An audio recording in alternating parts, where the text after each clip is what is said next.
আল্লাহ তাআলার বিধান অনুযায়ী মৃত্যু যেমন অবধারিত, গোটা পৃথিবীর সমস্ত শক্তি মিলে যদি মরহুম মাস্টার ইউনূস বিশ্বাস সহ মানুষকে মৃত্যুর মুখ থেকে বাঁচানো না যায়, তাহলে পৃথিবীর সমস্ত মানুষের ক্ষমতাকে এক জায়গায় করে 1 ইঞ্চি শান্তি মানুষের মধ্যে নিয়ে আসা যাবে না। আপনার জন্ম যেমন সত্য, আপনার মৃত্যুবরণ করা যেমন সত্য, এটা যেমন অবধারিত, আল্লাহর আইন ছাড়াই পৃথিবীতে শান্তি প্রতিষ্ঠা হবে না, এটাও ঠিক সেরকম অবধারিত। আসসালামু আলাইকুম ওয়া রাহমাতুল্লাহি ওয়া বারাকাতুহু।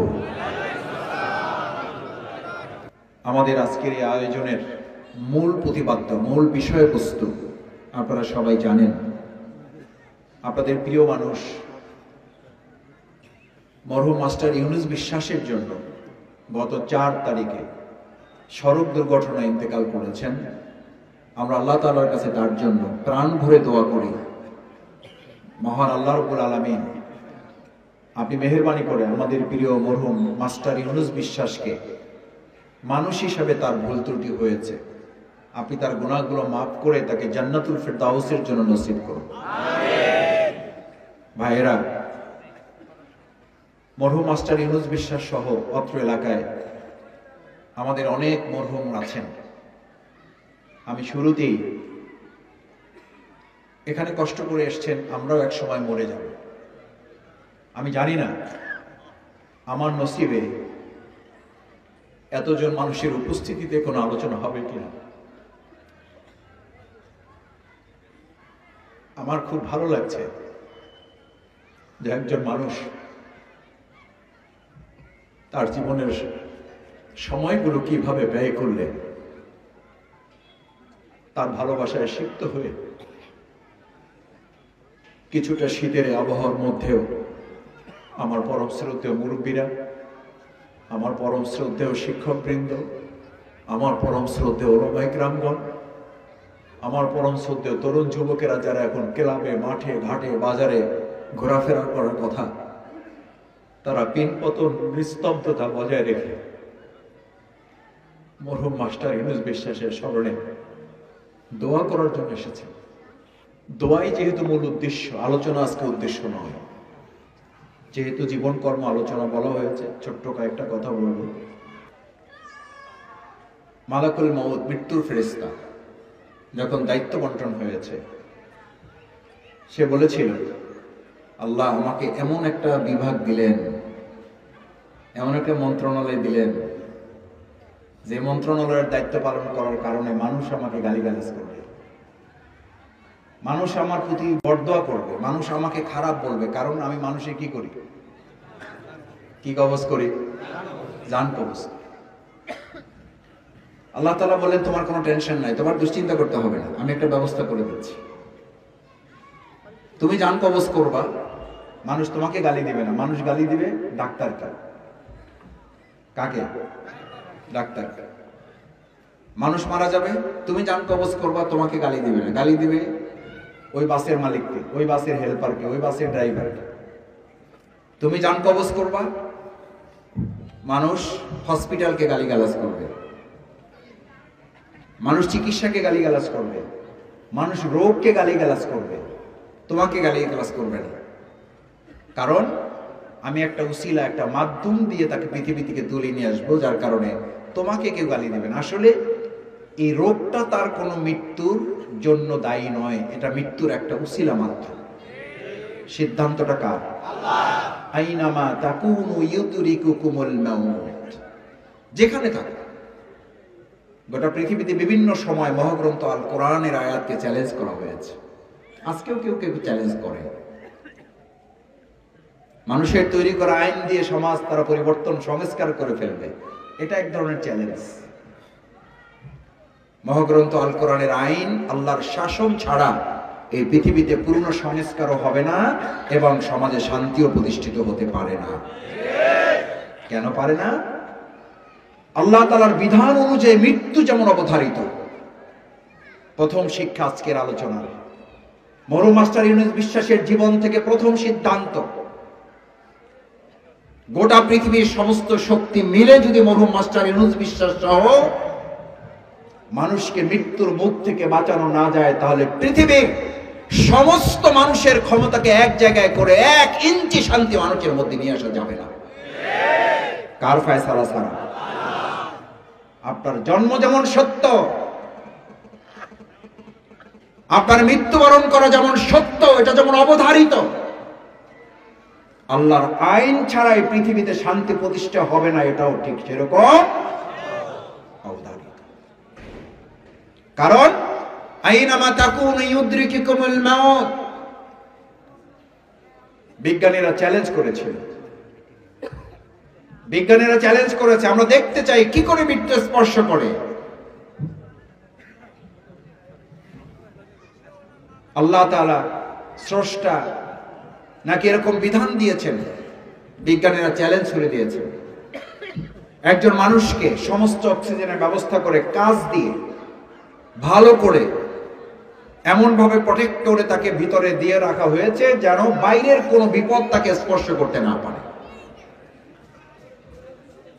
চ্যালেঞ্জের পালা শুরু হয়ে গেল। মাস, বছর, দিন, ঘন্টা, মিনিট, সেকেন্ড পার হচ্ছে। অপেক্ষমান আছে বিজ্ঞানীরা, অবজার্ভ করছেন জীবন্ত মানুষটাকে কি করে মৃত্যু হবে। তার কাছে থেকে যেতেই পারবে না, তাকে তো চতুর্দিক থেকে বেষ্টন করে রাখা হয়েছে। কি আয়াতকে চ্যালেঞ্জ করা হয়েছে? আইনামা তাকুনু ইউদরিকুকুমুল মাউত ওয়ালাউ কুনতুম ফি বুরুজিম মুশাইয়াদা। বুরুজ বলা হয় পৃথিবীতে এখন পর্যন্ত যত শক্তিশালী জিনিস আবিষ্কার করেছে বিজ্ঞানীরা, সেই শক্তিশালী জিনিসকে সবকিছু ভেদ করতে পারে। সেই ভেদ করতে পারার নাম হচ্ছে বুরুজ। আর সেই বুরুজকেও ভেদ করতে পারবে না এমন জিনিস আবিষ্কার করেছে বিজ্ঞানীরা, তার নাম দিয়েছে তারা ওই যে বেষ্টন করে রেখেছে মৃত্যুকে। মৃত্যুকে বেষ্টন করে রেখেছে বিজ্ঞানীরা। মৃত্যু আমাদেরকে বেষ্টন করে রেখেছে আল্লাহ বলেছেন, আর ওরা বলেছে আমরা মৃত্যুকে বেষ্টন করে রেখেছি। এরা তো ইমানদার না, এরা আল্লাহর আয়াতকে কি করেছে? আচ্ছা আপনাকে বলি ভাইয়েরা, এই কথা শোনার পরে আপনি নাউজুবিল্লাহ বলতেছেন, আমরা নাউজুবিল্লাহ বলতেছি। ওরা তো ইমানদার না, ওরা তো মুরতাদ, ওরা তো কাফির, ওরা তো মুশরিক, ওরা তো বেঈমান, ওরা তো ঈমানই আনে নাই। ওরা তো আল্লাহর আয়াতকে চ্যালেঞ্জ করেছে। কি চ্যালেঞ্জ করেছে? আল্লাহ বলেছেন মৃত্যু তোমাকে বেষ্টন করে আছে, আর ওরা বলেছে আমরা মৃত্যুকে বেষ্টন করে রেখেছি। কি করে ঢোকে দেখে নেবে। আচ্ছা এইটা যদি তার জন্য মুরতাদগিরি হয়, এইটার জন্য তার যদি বেঈমানি হয়, তাহলে আজকের যুগে এসে কেউ যদি বলে আল্লাহর দেওয়া বিধানের বাইরে গিয়েও সমাজ, রাষ্ট্র, অর্থনীতি, সমাজনীতি, পররাষ্ট্রনীতি, সমরনীতি পরিচালনা করে আমরা সুখী সমৃদ্ধ একটা সমাজ বিনির্মাণ করে দিতে পারবো, তাহলে এটা কি ওই বিজ্ঞানীদের মতো হবে না? হবে না। ওরা আল্লাহর আয়াতকে চ্যালেঞ্জ করেছে, আর আল্লাহ তাআলা বলেছেন ওয়ালা তুবাজ্জিরু তাবজিরা, তোমরা অর্থনীতিতে অপচয় করো না। আর আমাদের একটা মূর্তি বানাতে কয়েক হাজার কোটি টাকা অপচয় করা হয়েছে। এটা কাকে চ্যালেঞ্জ করা হয়েছে? আল্লাহ বলেছেন অর্থনীতিতে তোমরা বাড়াবাড়ি করো না। ইন্নাল মুবাযযিরিনা কানু ইখওয়ানাশ, কার ভাই? ফেরেশতার ভাই। অপচয় করো না। এখন এই আয়াতকে চ্যালেঞ্জ করে কেউ যদি দোকানে গিয়ে তার অধিকারের বাইরে গিয়ে বলে এই দোকান চালাইতে হলে চাঁদা দিতে হবে, নাহলে দোকানের ঝাপ বন্ধ করো, এই লোকটা যদি সালাতুল ইশার নামাজ পড়েও গিয়ে এই কথা বলে, ও ইমানদার না বেঈমান? ইমানদার না বেঈমান? মরহুম মাস্টার ইউনুস বিশ্বাস এই জাতীয় বেঈমানদের বিরুদ্ধে লড়াই করেছেন, আমরাও লড়াই করব।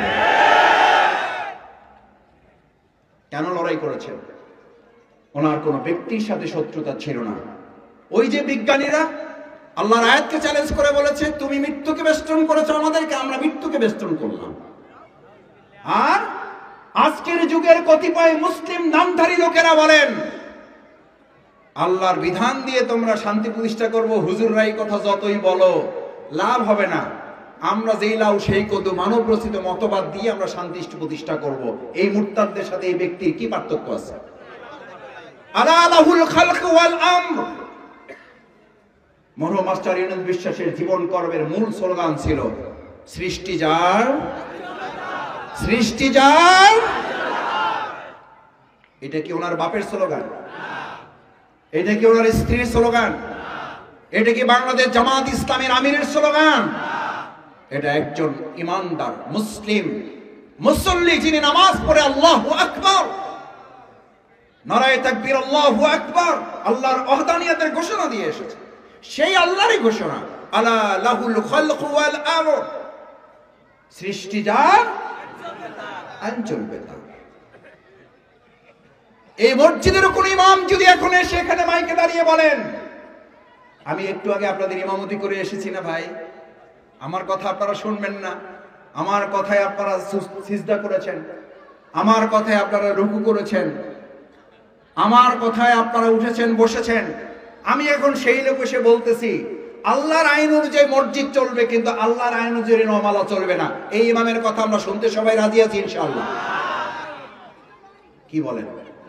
ইমাম সাহেব তো ওনার তো দাঁড়িয়ে আছে, উনি তো টুপিওয়ালা মানুষ, উনি তো সুন্নাত তরিকা মেনটেন করেন, ওনার সব ঠিক থাকলেও উনি মসজিদে ঠিক আছেন। মসজিদ থেকে বের হয়ে যখনই উনি বলেছেন মসজিদে আল্লাহর আইন চলবে আর জমিনে চলবে মানুষের আইন, উনি আল্লাহর বিধানকে কয় ভাগে ব্যক্ত করেছেন? আল্লাহর এই জমিনের মালিক কয়জন? মসজিদের আল্লাহ আর এই জমিনের আল্লাহ দুইজন। কথা বুঝে বললেন? মরহুম মাস্টার এই মসজিদ এবং জমিনের মালিক এক করে কথা বলেছেন বলে এই নমালায় তাকে অনেক প্রতিবাদের মুখে পড়তে হয়েছে। এটা কি মরহুম মাস্টার ইউনূসের বিশ্বাস, বিশ্বাসের বিশ্বাস নাকি আল্লাহর বিশ্বাস? আল্লাহর বিশ্বাস। এই তো মরহুম মাস্টার ইউনূস বিশ্বাস। আলহামদুলিল্লাহ, নামের সাথে কাজের মিল আছে। উনি বিশ্বাস করতেন মসজিদে যে আল্লাহ এই জমিনেরও সেই আল্লাহ। আলা লাহুল খালকু ওয়াল আমর ইনিল হুকমু ইল্লা লিল্লাহ। ভালো করে বুঝে নাও, শুনে নাও, আল্লাহর ঘোষণা। আল্লাহর আইন ছাড়া এই সমাজ রাষ্ট্র পরিবর্তন হতে পারে না, পড়বে না। ইনিল হুকমু ইল্লা লিল্লাহ, এক আল্লাহর হুকুম চলবে। ভাইয়েরা, এ তো অনেক পরের কোরআনের আয়াত। আপনি যে কালিমা পড়েন, কালেমা তৈয়বা লা, একটু পড়েন, জিকির করেন, লা ইলাহা ইল্লাল্লাহ, জোরে, ইলাহা ইল্লাল্লাহ, লা ইলাহা ইল্লাল্লাহ, লা ইলাহা ইল্লাল্লাহ, লা ইলাহা ইল্লাল্লাহ মুহাম্মাদুর রাসূলুল্লাহ। চিৎকার করে বলেন সাল্লাল্লাহু আলাইহি ওয়াসাল্লাম। লা ইলাহা যে কালিমা পড়ে আপনি নিজেকে মুসলিম দাবি করেন, এই কালিমার আহ্বান কি? এই কালিমা কি বলে আপনাকে? যে দলের, যে মতের, যে আদর্শের, যে রাজনীতির আপনি হন, কোনো আপত্তি নাই, হন, কিন্তু একটু বিবেকের কাছে প্রশ্ন করেন। মরহুম মাস্টার ইউনূস বিশ্বাস কেন আপনাদেরকে ইসলামের আহ্বান করত? কেন মামলার পর মামলা হওয়ার পরও তিনি এই পথ থেকে ফিরে আসলেন না? কেন জেল জুলুম নির্যাতন হামলা মামলা সহ্য করে চাকরি চলে গেল?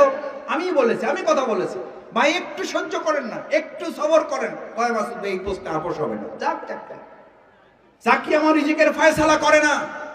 মরহুম মাস্টার ইউনূস বিশ্বাসের আর একটা গুরুত্বপূর্ণ উপলব্ধি ছিল, চাকরি আমার রিজিকের ফয়সালা করে না, আমার রিজিকের ফয়সালা করে মহান আল্লাহ সুবহানাহু ওয়া তাআলা। আমার নিজের কানে শোনা, আমি বলেছি ওনাকে, স্কুলের শিক্ষক বৃন্দ এখানে আছেন, আমার চেয়ে ওনারা আরো ভালো বলতে পারবেন। আমি বলেছি, আমি অনুরোধ করেছি, বরিশাল থেকে আসেন, ভাইদের সাথে বসেন, কথা বলেন, অন্যরা যেভাবে চাকরি করেন আমিও চাকরি করেন। কয় না মোসাদ্দেক ভাই,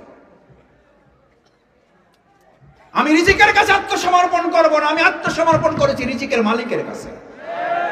সুবহানাল্লাহ, সুবহানাল্লাহ। আর আমরা আত্মসমর্পণ করি কার কাছে? রিজিকের কাছে, সম্মানের কাছে, মর্যাদার কাছে। এমপি সাহেব, মন্ত্রী সাহেব, চেয়ারম্যান সাহেব, সভাপতি সাহেব, এখন আমার নতুন সভাপতি আরেকজন হয়েছে, এখন তো ওনার পিছনে ঘুরতে হবে। ভাই আসসালামু আলাইকুম, ভাই আসসালামু আলাইকুম। আমি বলি কি বললেন, তো বুঝাও তো যায় না। আসসালামু আলাইকুম ভাই। আমি বললাম সালাম দেয় মানুষ মানুষকে নিরাপত্তার জন্য, আপনার সালাম তো ভয় পেয়ে হার্ট অ্যাটাক করে ফেলবে। আসসালামু আলাইকুম ভাই। কয় ভাই এটা নির্বাচনী সালাম। আস্তাগফিরুল্লাহ পড়েন। এই নির্বাচনী সালাম এলাকায় আছে না নাই?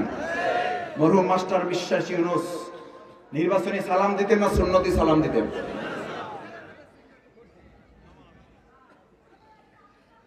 নির্বাচনী সালাম শুরু হয়ে গেছে। ভাই সালাম আলাইকুম। আমি বললাম সালাম কালাম একটু ঠিকঠাক কয় ভাই, এত সালাম দিয়ে কুলান যায় না, এই জন্য মানে কম্পোজ করে নিচ্ছে, বের হয়ে যায়, অটো বের হয়ে যায়। ইমানদারদের সালাম নির্বাচনী আর সুন্নতি। আমরা সবাই ইলেকশনে সালাম দেব, তারপরে আর নাই। সালাম আমাদের নিরাপত্তার গ্যারান্টি। যে সুন্নতি সালাম দেয় সে আপনার হক মেরে খেতে পারে না। মরহুম মাস্টার ইউনুস বিশ্বাসের আর একটা সুন্দর জীবন পদ্ধতি ছিল, সবার আগে তিনি অন্যকে সালাম দেওয়ার জন্য প্র্যাকটিস করতেন। ওনার সাথে আমি শেষ দুই দিন তার একদিন আগে আমি বাউফল থেকে গিয়েছি। লাস্ট সময় আমার মসজিদ থেকে তার সর্বশেষ বিদায়। সালাতুল ইশা জামাত আদায় করে পাশে বসা, উঠতে পারেন না, অনেকক্ষণ বসে আছেন, উঠতে পারেন না। হঠাৎ আমাকে বললেন যে মাসুদ ভাই আমার হাতটা একটু ধরেন। আমি হাতটা ধরলাম। আল্লাহ, মসজিদে যে ভাইয়ের সাথে একত্রিত ছিলাম, আল্লাহ আপনি দয়া করুন জান্নাতুল ফেরদৌসে একত্রিত করে দিয়ে দেবেন।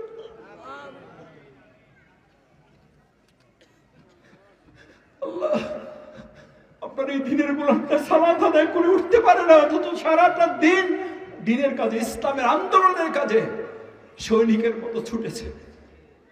আমি বললাম বলেন কি, আপনি সালাত থেকে উঠতে পারছেন না, সারাটা দিন আজকে দৌড়েছেন আপনি। কয় মাসুদ ভাই ঢাকায় গিয়ে একটু ডাক্তার দেখানো লাগবে, আমার পাটা নড়াইতে পারি না। আল্লাহ, আপনি আপনার এই গোলামটাকে জান্নাতের মেহমান করেন।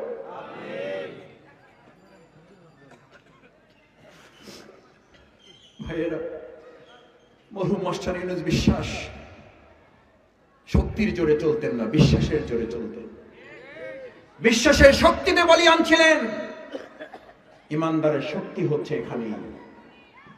আমাদের শক্তি রাজনৈতিক শক্তি নয়, আমাদের শক্তি সভাপতি সেক্রেটারি কোন পদ পদবি কোন দলে আছি, সরকার নাকি বিরোধী দলে আছি, এই শক্তি ইমানদারের আসল শক্তি নয়। ইমানদার যদি দুনিয়ার শক্তিতে বিজয়ী হতো তাহলে বিজয়ী হতো উহুদের যুদ্ধে। ইমানদার যদি বিশ্বাসের শক্তিতে বিজয়ী না হতে পারত, পরাজিত হতো, তাহলে পরাজিত হতো বদরের যুদ্ধে। ইমানদারদের ইতিহাস হচ্ছে শক্তির জোরে ইমানদাররা বিজয়ী হয় নাই, হয়েছে ইমানের জোরে, তাই বদরে বিজয় হয়েছে। দুনিয়ার দৃষ্টিতে যখন শক্তি অর্জিত হয়েছে তখন বদর ইমানদারদের পরাজিত হয়েছে। আজ নমালার মুসল্লিরা সিদ্ধান্ত নিতে চায়, নমাল আগামী দিনে কোন রাজনৈতিক দলের শক্তিতে চলবে না, ইমানদার ইমানের বলিয়ারে চলবে।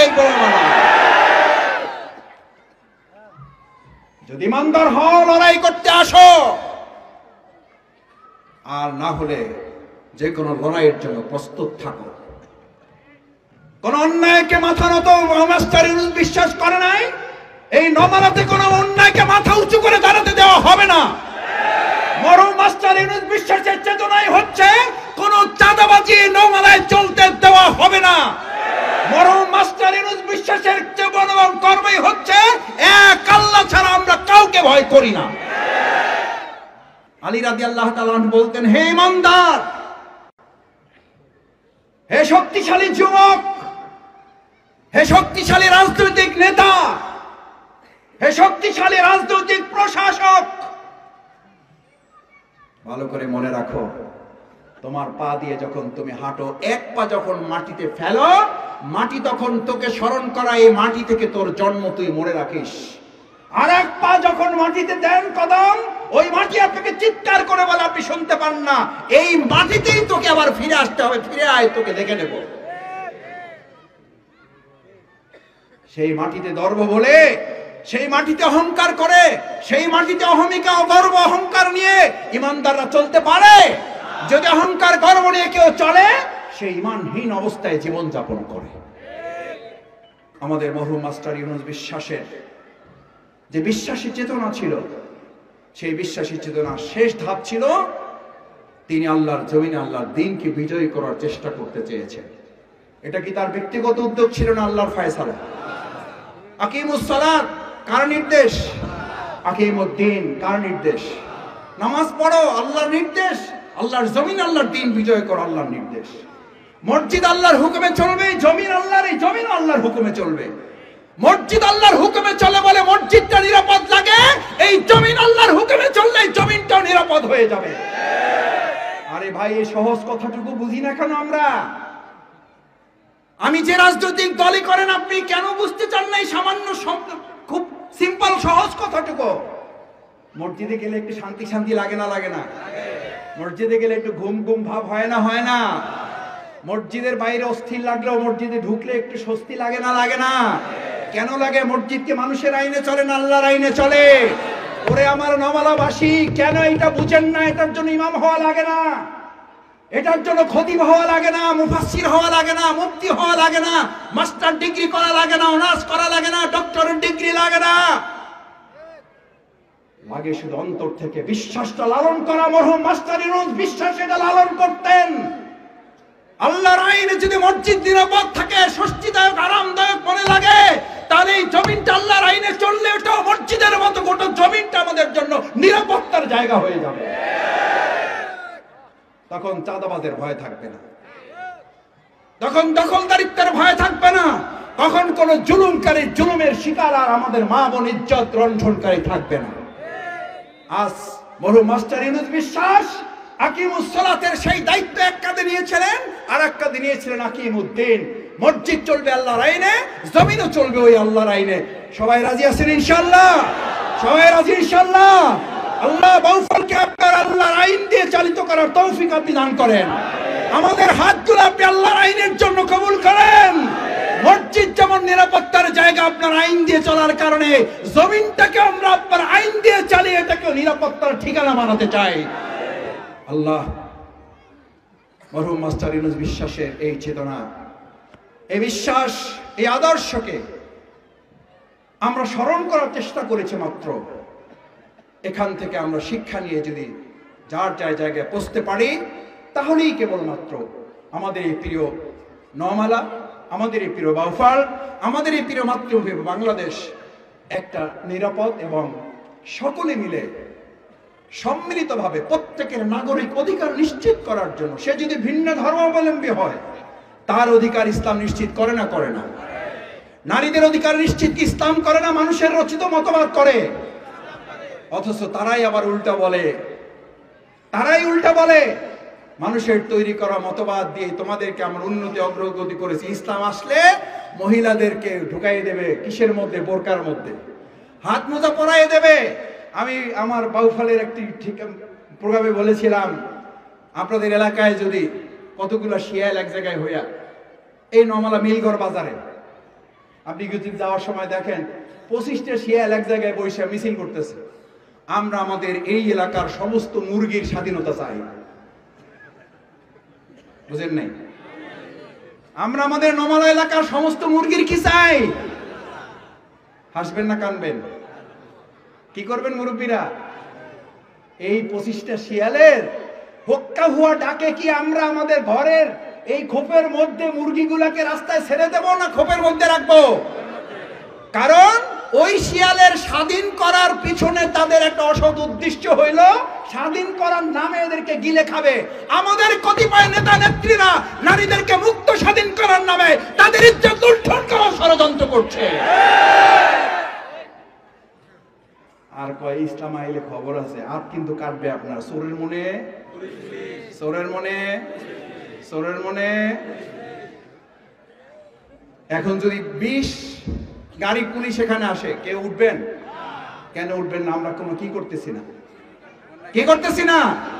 আর পাশের দোকানের খুপড়ির মধ্যে অন্ধকার, একটু আলো, একটু মাথা দেখা যায়, পা দেখা যায় না, পা দেখা যায়, হাত বোঝা যায় না, হালকা ধোয়া শুধু দেখা যায়।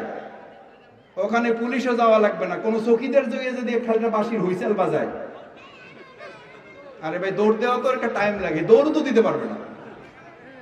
আমি এরকম 2-4টাকে জিজ্ঞেস করছি, দৌড় দিলি না? কয় মাসুদ দেখাও ভুলে গেছে। দৌড় যে দেব, জেলখানা এগুলোর সাথে থাকছি তো 4.5 বছর, এগুলোর সাথে থাকছি। আমাদেরকে শাস্তির অংশ হিসাবে এই সমস্ত গাঁজাখোরদের সাথে, মাদক সেবীদের সাথে আমাদেরকে রাখা হতো। আলহামদুলিল্লাহ, এই মাদকখোর এবং গাঁজাখোরদেরকে নিয়ে আমরা মসজিদে শুধু নামাজ পড়ি নাই, ওদেরকে ইমাম বানিয়েছে, আমরা মুক্তাদি হয়েছি, ওদের ইমামের যোগ্যতা বানিয়ে দিয়েছে আমরা। পুলিশের কারারক্ষীরা এসে বলতো, কয় মাসুদ ভাই দিলাম কি আর করলেন কি? আপনাদের দিলাম শাস্তি দেওয়ার জন্য, আর আপনারা ওকে ইমাম বানাই দেন। আমি বললাম আরো যা আছে নিয়ে আসেন। ডাক্তাররা রুগী পাইলে খুশি হয় না কষ্ট পায়? আরে ভাই বলেন না, খুশি হয় না কষ্ট পায়? আমি কারারক্ষীর সুপারভাইজার বললাম, জেলা সাহেব শোনেন, আমরা ওই রকম ডাক্তারি মেডিকেল পড়ার সুযোগ পাই নাই, অত মেধা টেধা নাই, বাংলার সাহিত্য বাংলায় পড়ছি টুকটাক, কিন্তু এই সমাজেরও ডাক্তারি করার টুকটাক জ্ঞান আমাগো আছে। যত রুগী আছে নিয়ে আসেন, মাদক সেবী আছে নিয়ে আসেন, যত টপ টেরর আছে নিয়ে আসেন, যত খুনি আছে নিয়ে আসেন।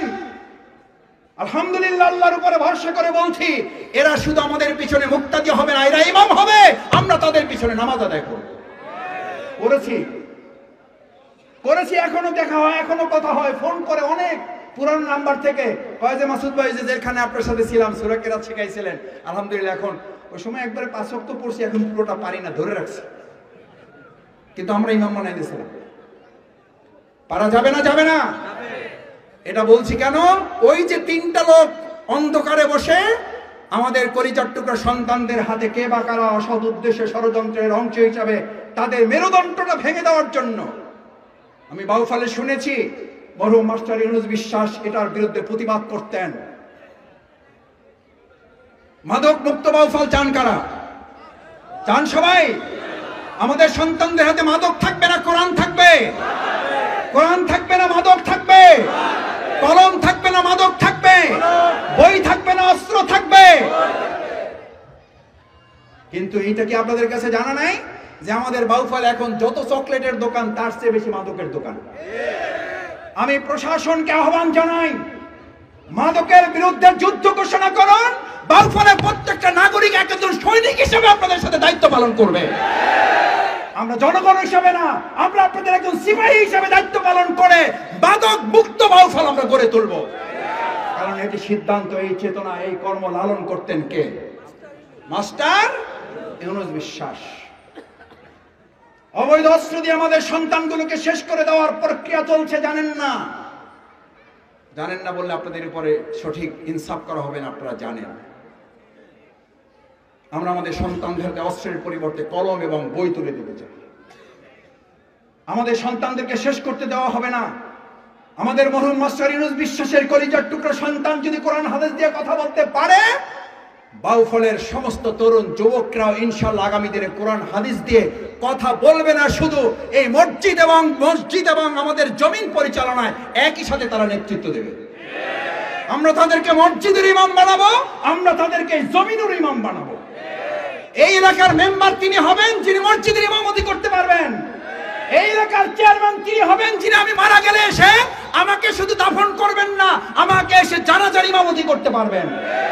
আমি আপনাদের কাছে জানতে চাই, প্রিয় নবী মুহাম্মদুর রাসূলুল্লাহ সাল্লাল্লাহু আলাইহি সাল্লাম কি শুধু মসজিদে নববী চালাতেন, নাকি তিনি মদিনা রাষ্ট্র চালাতেন? আজানের সময় হলে কি তিনি শুধু মুক্তাদি হতেন নাকি ইমামও হতেন? কোন সাহাবী ইন্তেকাল করলে তিনি কি এসে শুধু মাটি দিতেন নাকি জানাজাও পড়তেন? আপনি সেই নবীর উম্মত, সেই নবীর উম্মত। রাজনীতি ভুলে যান, কোন রাজনীতি নাই। জামাত ইসলামী ব্যানার খুলুন। বিবেকের কাছে কষ্ট করে যাচ্ছি, আমার মায়েরা, আমার বোনেরা, যারা পর্দার অন্তরাল থেকে শুনছেন, ভালো করে মাথায় ঢুকিয়ে নিয়ে যান। জামাত ইসলামী মাথা থেকে ফেলে দেন। সেই রাসূলের টুপি যদি ব্যবহার করে সুন্নাহ পালন করতে চান, সেই রাসূলের দাড়ি ব্যবহার করে যদি সুন্নাহ পালন করতে চান, তাহলে সেই রাসূল সাল্লাল্লাহু আলাইহি সাল্লামের সুন্নাহর অংশ হিসেবে মসজিদের ইমামের নেতা এবং আমাদের জানাজার ইমামের নেতা এক না হওয়া পর্যন্ত সমাজে শান্তি ফিরে আসতে পারে না। কিন্তু বুকে হাত দিয়ে বলুন, বুকে হাত দিয়ে 30 সেকেন্ড চোখ বন্ধ করে বলুন, বাউফলে এরকম কতজন মেম্বার, চেয়ারম্যান, পৌরসভার ইউনিয়ন কাউন্সিলর, এমপি, মন্ত্রী বাউফলে আমরা তৈরি করতে পেরেছি, যারা মসজিদ আজান হলে ইমামতি করতে পারবে, আবার রাজপথে অন্যায়ের বিরুদ্ধে মোকাবেলা করে নেতৃত্ব দিতে পারবে, আবার আপনার কফিন চলে গেলে জানাজার ইমামতি করার জন্য দাঁড়িয়ে জানাজার ইমামতি করতে পারবে। এই নেতাকে আমরা তৈরি করতে পেরেছি? এই নেতাকে ভবিষ্যতে আমরা চাই আমরা। আল্লাহ মসজিদের ইমাম আর জমিনের ইমাম আমাদেরকে এক করে দেন। আল্লাহ মসজিদের ইমাম, জানাজার ইমাম এক করে দেন। আল্লাহ ইউনিয়ন কার্যালয়ের চেয়ারম্যান আর জানাজার ইমামতি এক করে দেন। এরকম একটা বাউফল আপনি কবুল করেন, এরকম একটা নমাল আপনি কবুল করেন, এরকম প্রিয় মাতৃভূমি বাংলাদেশকে আপনি কবুল করেন। সেই প্রত্যাশা ব্যক্ত করে এতগুলো কথা আসলে আসলেই বলতে চাই নাই। আপনারা এতজন ভাইয়েরা বসে আছেন, তার চেয়ে অনেক ভাইয়েরা দাঁড়িয়ে আছেন। সত্যি আমি আপনাদের প্রতি কৃতজ্ঞ, সত্যি কৃতজ্ঞ। আমার মতো এই ক্ষুদ্র গুনাহগার মানুষের কথাগুলো আপনারা যে নীরব পিনপতন মুহূর্ত অতিক্রম করেছেন, আমি এই কারণে কথা লম্বা করেছি। আমি বারবার খেয়াল করেছি কেউ চলে যাচ্ছেন কিনা, আমি দেখলাম যে কেউ যাচ্ছেন না আপনারা। আমার খারাপ লাগছিল, আমি কথা শেষ করে দিলে ভাইরা হয়তো মর্মাহত হবেন যে হয়তো সবাই মিলে আমরা একটু কথা শোনার জন্য আসলাম আর আমরা এখান থেকে কিছুই নিয়ে যেতে পারলাম না। এই ভয়ে আমি আসলে কথাগুলো তুলে ধরেছি। আপনারা যদি কষ্ট পেয়ে থাকেন আল্লাহর হস্তে মাফ করে দেবেন।